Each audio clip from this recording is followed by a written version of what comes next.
Terima kasih Anda masih bersama kami. Bagi Anda yang baru saja bergabung, kami hadirkan kembali 3 berita utama hari ini.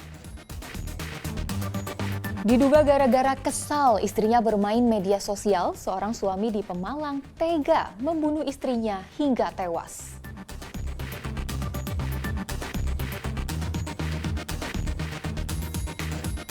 Gubernur Ganjar Pranowo mengecam dana BLT BBM disunat di Blora, pelaku disebut sebagai pengkhianat bangsa.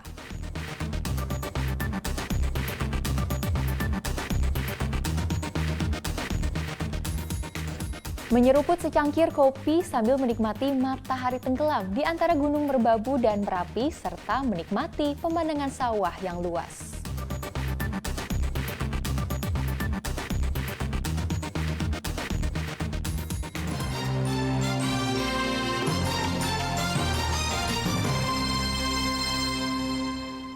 Kita ke informasi selanjutnya. Gubernur Jawa Tengah Ganjar Pranowo mengecam pemotongan bantuan langsung tunai BBM yang dilakukan istri perangkat desa di Kabupaten Blora. Ganjar menyebut mereka sebagai pengkhianat negara. Terima kasih. Satu saya ingatin, ya, ini mumpung ada penegak hukum. Hal itu dikatakan Ganjar saat memberi arahan kepada camat, kepala desa, serta aparatur negara dan Forkopimda se-Kabupaten Blora secara daring.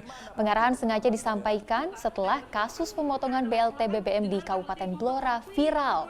Saat itu, istri kedua desa Sumberrejo memotong BLT BBM sebesar Rp20.000 yang digunakan untuk membayar petugas penyalur BLT dan administrasi. Ia berharap penyelewengan dana BLT tak terulang lagi. Diketahui BLT BBM disalurkan setelah pemerintah menaikkan harga BBM untuk menekan subsidi yang telah mencapai Rp500 triliun. Kita mengendalikan inflasi. Ini diberikan untuk mereka yang tidak mampu, jangan diambil. Serupiah pun tidak boleh. Serupiah pun tidak boleh. Berikan kepada mereka. Mau pakai alasan apapun, tidak.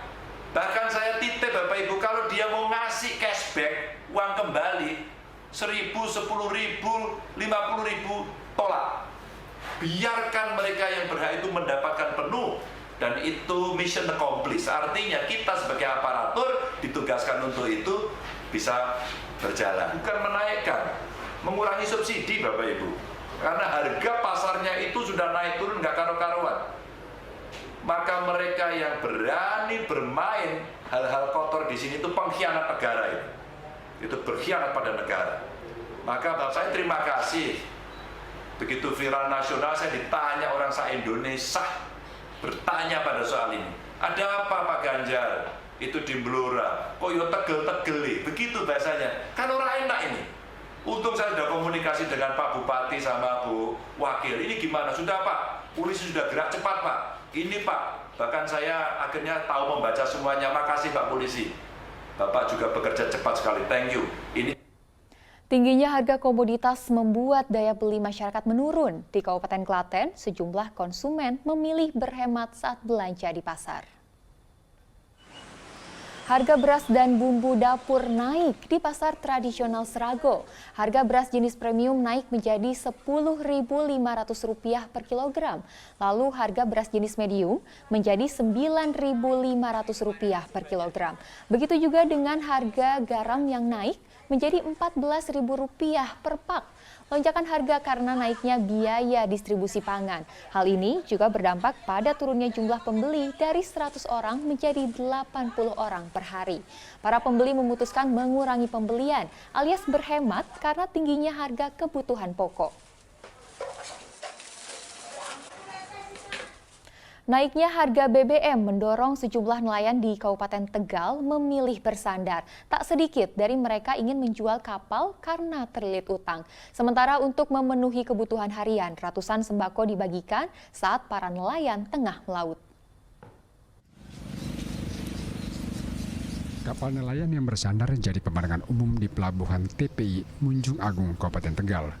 Nelayan memilih tak melaut karena tingginya biaya operasional setelah pemerintah menaikkan harga BBM.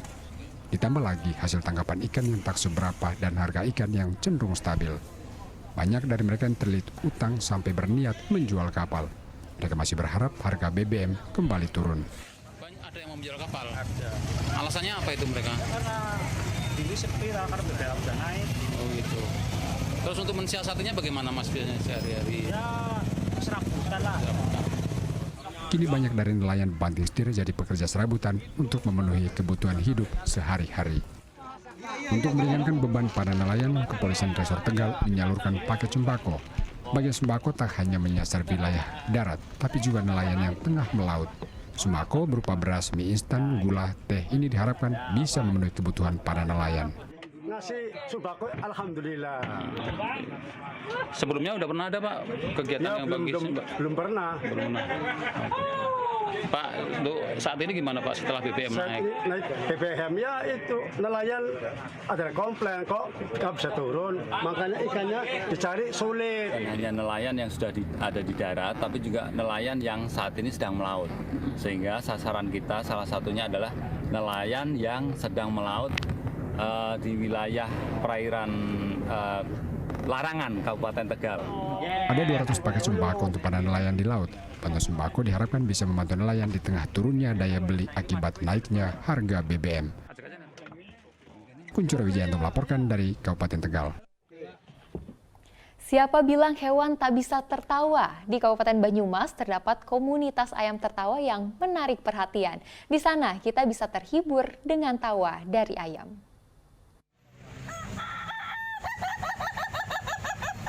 Suara ayam ini sungguh mencuri perhatian. Ya, ini adalah perkumpulan pecinta ayam ketawa di Kabupaten Banyumas. Komunitas sedulur Ngapak Banyumas Raya sengaja memilih komplek Gor Satria Purwokerto sebagai lokasi kompetisi ayam ketawa. Bunyi ayam ketawa yang menggelitik membuat warga yang melintas pasti ingin menyaksikan berbagai ayam jago yang sudah ikut berbagai kompetisi. Lihat saja ayam jago asal Sidrap, Sulawesi Selatan ini. Bunyinya sangat menarik.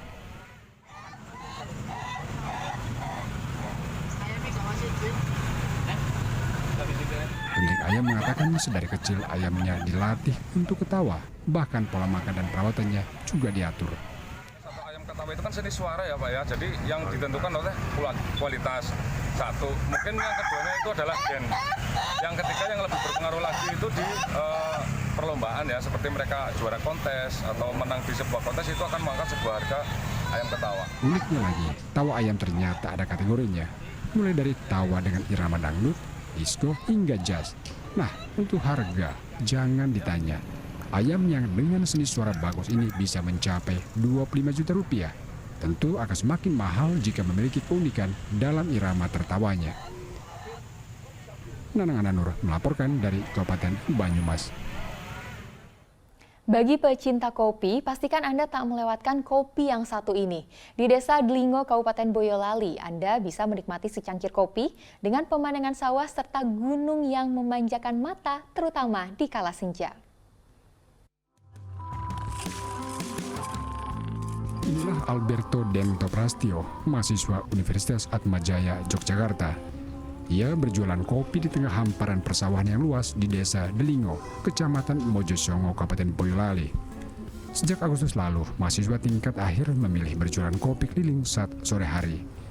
Yang dia tawarkan tak sekedar kopi, tetapi pemandangan matahari terbenam yang diapit Gunung Merapi dan Merbabu. Nikmat kopi semakin dimanjakan dengan hamparan sawah yang luas.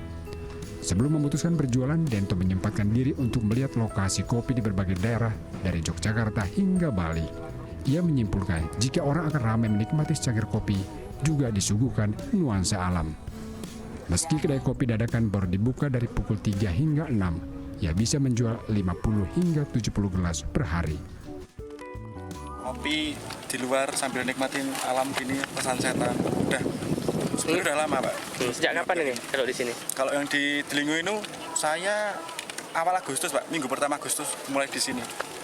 Gimana untuk antusias pengunjung gimana? Untuk antusias pengunjung kemarin awal-awal selalu penuh Kak. Tapi semakin hari turun-turun dikit.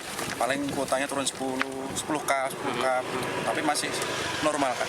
View-nya kan juga bagus banget Pak di sunset gitu. Sebenarnya mau ke Cengklek, tapi kan Cengklek ramai banget mau nyoba di sini yang dekat dari rumah.